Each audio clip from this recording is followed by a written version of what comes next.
O'zbekistonning barcha viloyatlarida qanday ob-havo bo'ladi? Assalomu alaykum, hurmatli tomoshabin. Bizning kanalda har kunlik va haftalik ob-havo ma'lumotlarini kuzatib olishingiz mumkin. Buning uchun video ostidagi bir dona like va podpisatsiya tugmachasini bosib qo'yishni unutmang.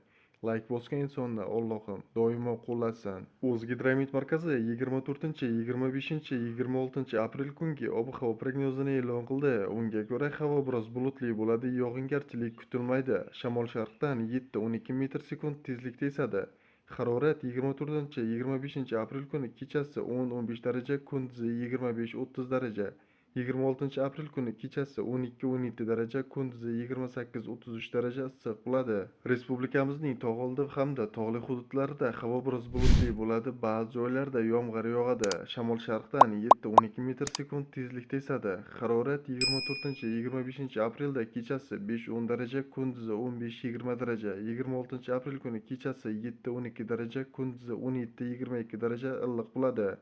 O'zingizni asrang, xayr, salomat bo'ling.